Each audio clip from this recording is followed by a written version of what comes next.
Welcome back. Nobody's watching these yet, but that's okay. My channel is brand new and it's a different name than any of my other channels, so.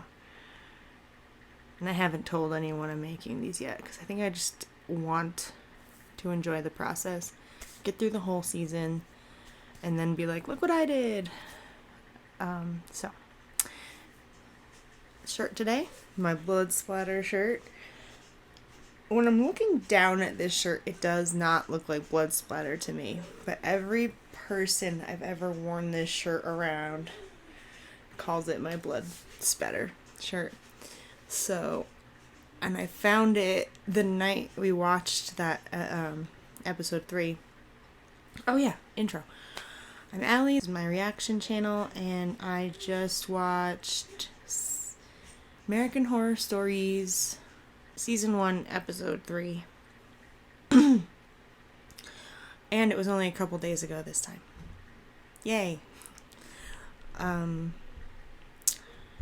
And this shirt is perfect for this episode because if you've seen the episode, you know why.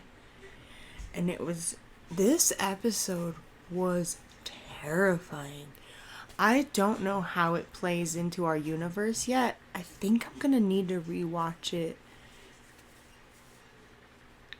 Maybe I'll figure it out while I'm talking because I haven't even had time to think about it yet. Not really. And while we were watching it, I remember being like, I'm just now figuring out that a lot of my favorite movies as a kid were like horror movies. And I didn't know they were horror movies. I wasn't scared of them. It explains a lot of why I didn't have that many friends. A lot of things explain why I didn't have that many friends. But anyway, I spent a good chunk of this episode going like this with my eyes humongous, going, why am I so scared? Why is this so terrifying? Why is this so much more terrifying than like any other horror movie? And I don't know if it was because we were compacting like a whole horror movie script into a 40-something minute episode, or if it was just that. I think it was the concept that was just that genuinely terrifying, that you could be gone in an instant at someone else's will. It vaguely reminds me of that of that scene in Serenity where River gets triggered by the TV in the bar because it's subliminal. My glasses are dirty and it's bugging me. Oh no, I have an eyelash. That's what it is. Okay, anyway. Like, that didn't scare me that much because it was specifically for River and it was in like a futuristic sci-fi setting. This was terrifying. Because what if someone figured out how to do that?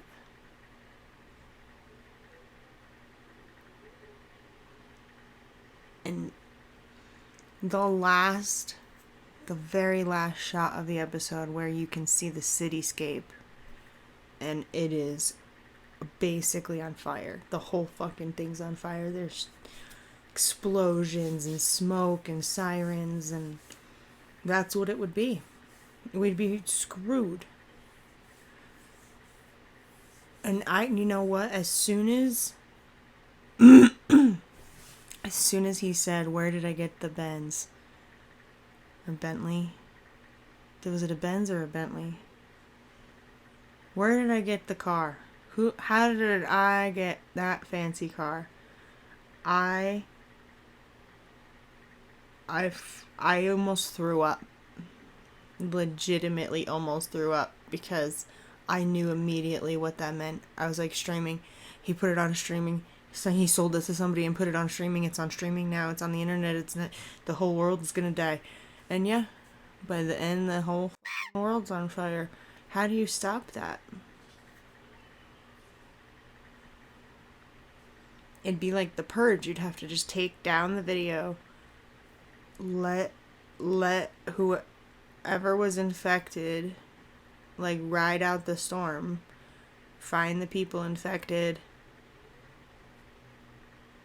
and try and survive. Was it in every country, or was it just America? Involuntary purge. I hate it.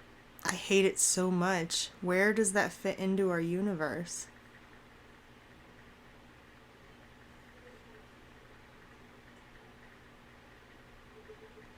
The next episode, I read the title and the synopsis of the next episode because I was so anxious, and I was like, is there a part 2? There has to be a part 2, like the first one. The first one didn't feel like there'd be a part 2, but there was. Maybe this one has a part 2, even though it doesn't feel like there is. But maybe there is, because I really wanted there to be a part 2, because what's going to happen to the world, and how does that fit into our American Horror Story world? Where does that fit? I'm getting so anxious thinking about it. And then I was like, the next one has to fit. The next one has to fit. It might, but it doesn't look like it to me. The title and the synopsis do not look like it has anything to do with what I just watched. And that makes me really nervous. And that's why the husband's been, the last couple nights, he's been like, can we watch the next episode? And I'm like, not till I film my synopsis. So now I want to watch the next episode so bad. Here we are. I've trapped the kids in their room, their respective areas. Not trapped, but like entrapped them with snacks and videos, so I could get a few minutes to myself. Man, not only did this episode feel like an homage to the Evil Dead world, and like that whole universe, I did keep calling them Deadites because I really didn't know what else to call them.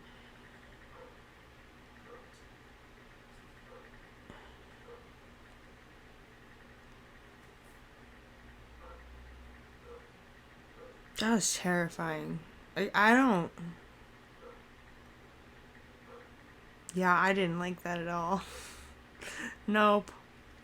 This is the first time, and like the American Horror Story world has done this to me.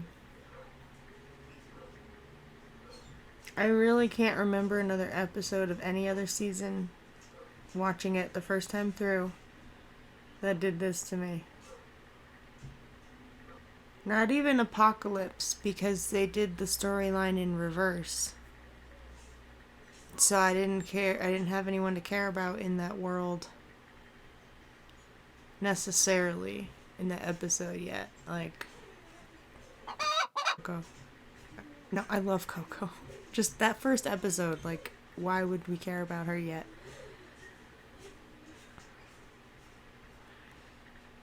I love Coco. She's such a sweetheart when you finally get to see the real her. I need to process this episode. I don't even remember our two main characters' names. They're very interesting, because they're only half infected. So they're not infected, but they're affected. And turn them into psychopaths, I guess. Not sociopaths, because they clearly still care about the world, or they wouldn't have even gone after, what's his name? I'm going to talk about him in a minute. But I really liked our main characters. I didn't know how I was going to feel about them in the first scene. I didn't know where we were going to go with that. Speaking of the first couple scenes, Braille skateboards. Shout out to Braille skateboards. I've been watching their channel for forever, and that's really cool that they got into like a major show. Very proud of them. What else? Yeah, so what are they gonna do? You think they're just gonna go off into the woods, or you think they're gonna try and save everybody? I have no idea what to think. None. Um,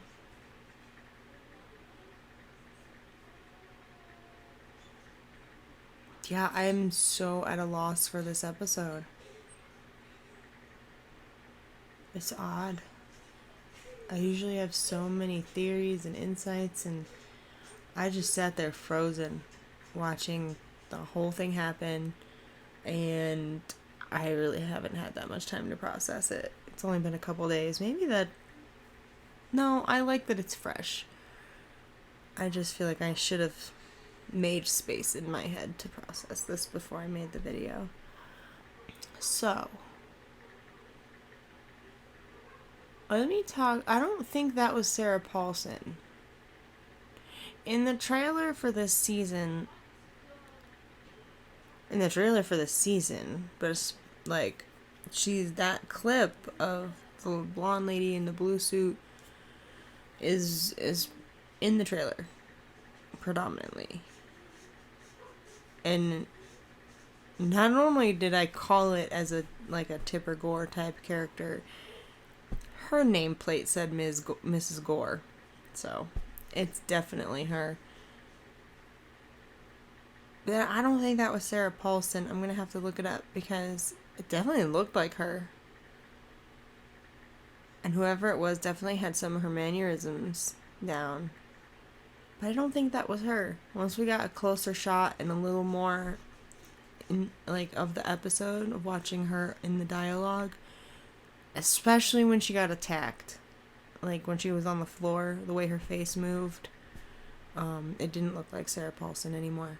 So I don't think that's her. But whoever it was did a good job. Good job, person. Now to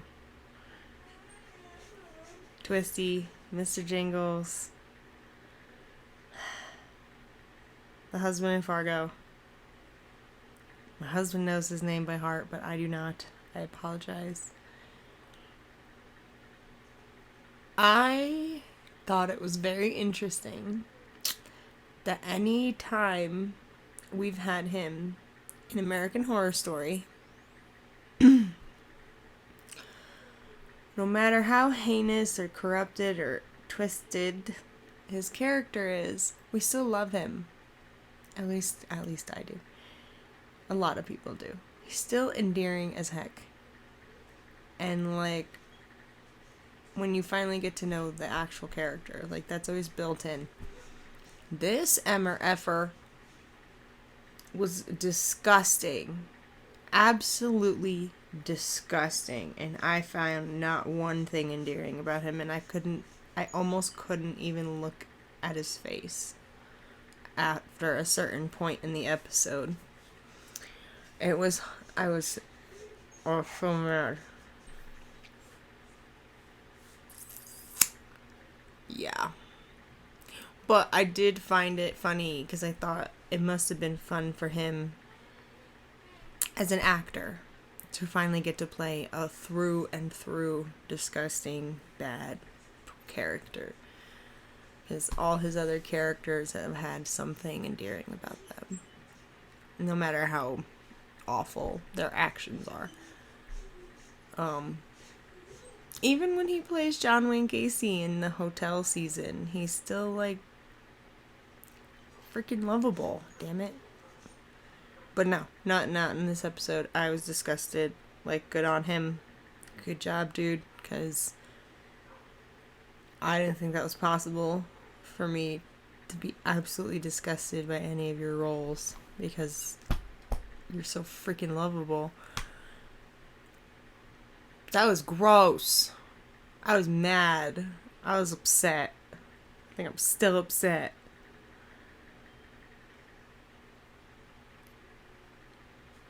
I don't like that kind of storyline where you just lose your whole life, your whole brain, your whole self so quickly. And it hasn't really bothered me in other zombie movies or even the Evil Dead stuff that much, and I don't know why.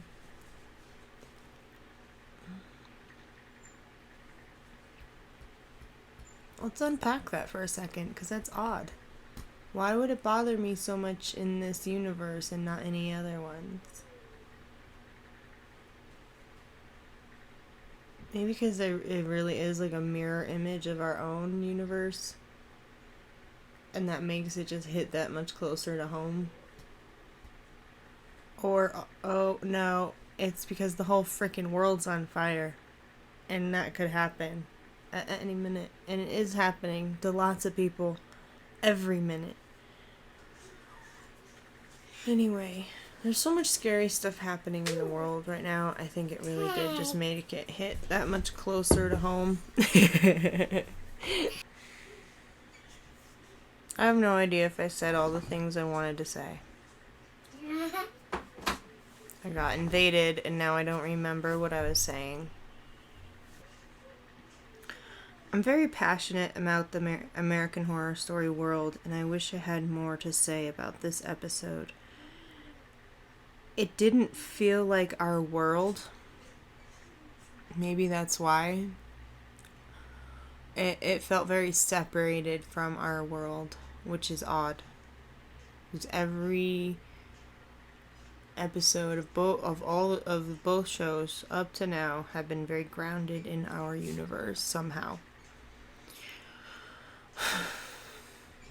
Even 1984, like I know there's a way like that's grounded in our universe, especially when they do the like Lifestyles of the Rich and Famous episode, where they talk about how she had bought Briarcliff Manor and like these other places that we recognize.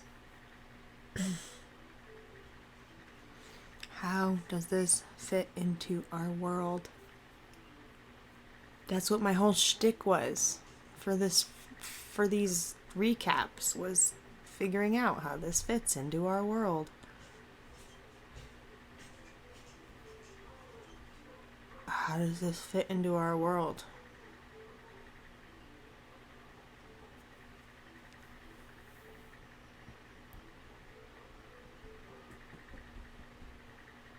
I wouldn't say it's another apocalypse. Because even if that kid at the end of Apocalypse, the new Antichrist, even if he was old enough, that's not what happened. That's not what happened. A madman from the 80s came back and was a bigger and badder madman. And that feels very grounded in reality too. Now, like, maybe that's, like, makes it itchy. It's very grounded in reality. They even talk about COVID. They talk about things being closed. And drive-ins are coming back. And, I mean, I'm happy for that. But this freaked me out. I'm really trying to think of something super insightful to say, but I don't have anything. It was a terrifying, cinematically beautiful episode. Like, it had, like, the pacing of it was just, there was never a moment where I was like, there's never a moment where I was left to my own devices. First of all, like the first few moments, and then that's it. Like you can feel it coming, those first few scenes, and then you're like, once we get to that drive-in, it's all over. Like that's it. I was so hoping someone would believe that lady. And I just had this awful feeling. Like me and the husband, we both called it. That she was probably going to be our first victim. Because she was going to try and stop it somehow. And that's exactly what happened. She climbed those stairs to the projection room. The owner lady was already watching the movie. I mean, there probably was people being attacked already down in the cars. But, like, our first, as the audience, like, our first victim that we care about. Like, this is a person we've come to know for the last so odd minutes. We have their backstory even, like, they are clearly, like, passionate about wanting to save these kids. And there she goes, off the rip. Anyway, so, that was awful. Like, I'm glad our two I'm glad somebody made it out. Like, our characters have made it out. And as long as they choose not to watch the streaming video, they should be fine. Unless somebody puts it up on, like, the time. Oh, no.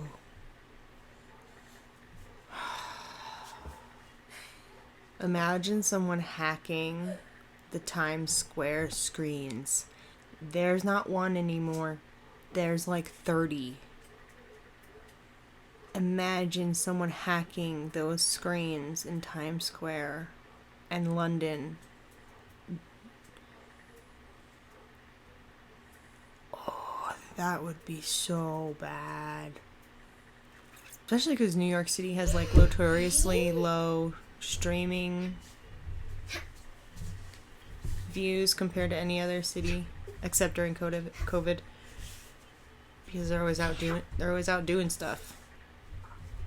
That's how you would catch them. Out doing stuff.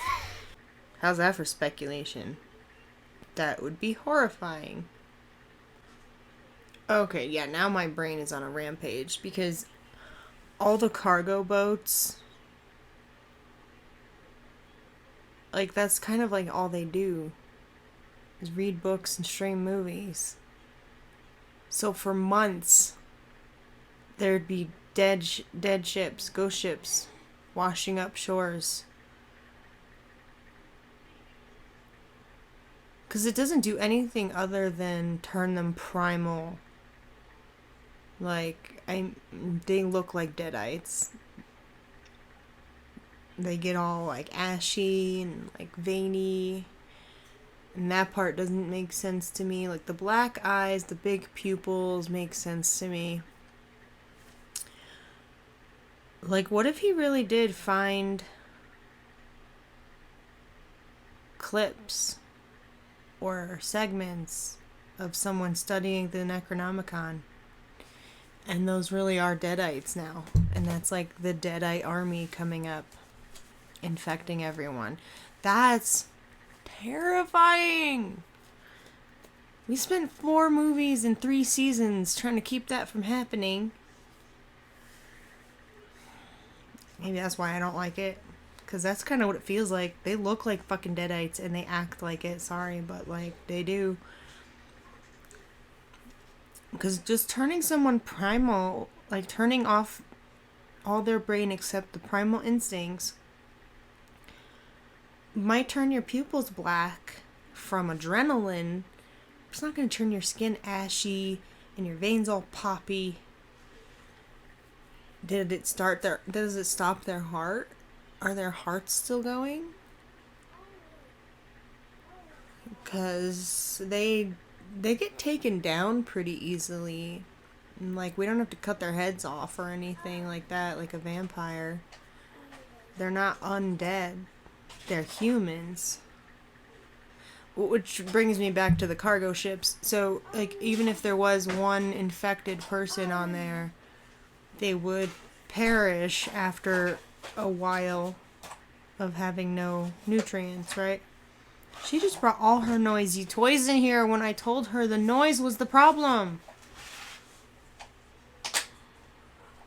Honey, I know you want to spend time with me, and I like that. That's nice. But we spend every waking moment together. Toddlers. Adorable and loving and smart. but a little crazy.